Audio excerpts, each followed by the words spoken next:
نحمده ونصلي على رسوله الكريم أما بعد فأعوذ بالله من الشيطان الرجيم بسم اللہ الرحمن الرحیم۔ ایک منزل ہے کہ سورج بھی کھو دیتا ہے، ایک منزل ہے کہ سورج بھی کھو دیتا ہے، ایک رستہ ہے کہ جگنو بھی دکھا دیتا ہے۔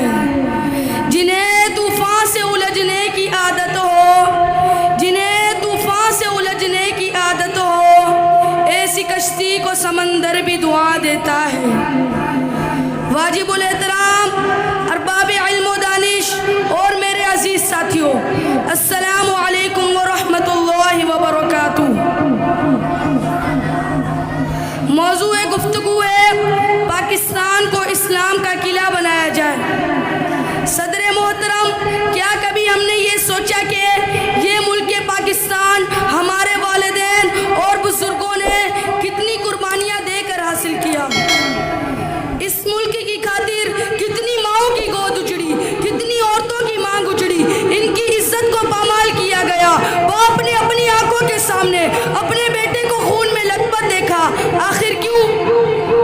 اس لیے کہ آنے والی نسلیں آزاد ہوں، خود مختار ہوں، اسلام کی راہ پر رواں دواں ہوں، قرآن و سنت ان کا قانون ہو۔ اس خواب کو حقیقت کا رنگ دینے کے لیے ضروری ہے کہ ہمیں اپنے ملک پاکستان کے لیے بڑی سے بڑی قربانی بھی دینی پڑے تو ہم ہرگز گریز نہیں کریں گے۔ اور وہ پاکستان جو اسلام کا قلعہ کہلائے گا، وہ پاکستان جو اسلام کا گہوارہ کہلائے گا، وہ پاکستان جو ہر امن پسند کی آرزو کہلائے گا۔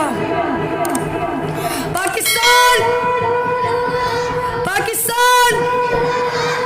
صدر محترم، یہ حقیقت ہے کہ پاکستان بننے سے پہلے ہر بچے، بوڑھے، نوجوان اور سب سے بڑھ کر تحریک پاکستان میں طلباء نے حصہ لیا۔ ہر ایک کی زبان پر ایک ہی نعرہ تھا، پاکستان کا مطلب کیا؟ لا الہ الا اللہ۔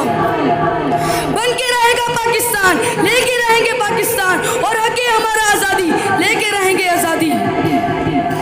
میرے ہم وطن ساتھیوں، ذرا سوچو یہ اسلام کا قلعہ ہمیں کتنی قربانیوں کے عوض ملا ہے، تو اب یہ ہمارا فرض ہے کہ ہم اس کی حفاظت کے لیے اپنا تن من اور دھن ہر چیز کی بازی لگا دیں، لیکن کبھی اس اسلام کے گہوارے پر حرف تک نہ آنے دیں، کیونکہ اس کی بنیادوں میں ہمارے مسلمانوں، ہمارے بھائیوں، ہماری بہنوں اور چھوٹے چھوٹے کمسن مجاہدوں کا خون ہے، جو آج بھی ہمیں پکار پکار کر کہہ رہا ہے کہ یہ قربانیاں ہم نے اسلام کے تحفظ کی خاطر اور آپ کی سالمیت برقرار رکھنے اور آپ کو ایک زندہ قوم بن کر رہنے کی خاطر دی ہے۔ تو اب یہ آپ پر فرض عائد ہوتا ہے کہ آپ اس کی حفاظت دل و جان سے کریں گے۔ اس طرح پاکستان کی طرف کوئی انگلی تک نہیں اٹھا سکتا۔ جناب اعلیٰ، آخر میں اپنے مسلمان بھائیوں سے کہنا چاہوں گا کہ وہ خدا کی رحمت سے مایوس نہ ہوں، وہ آگے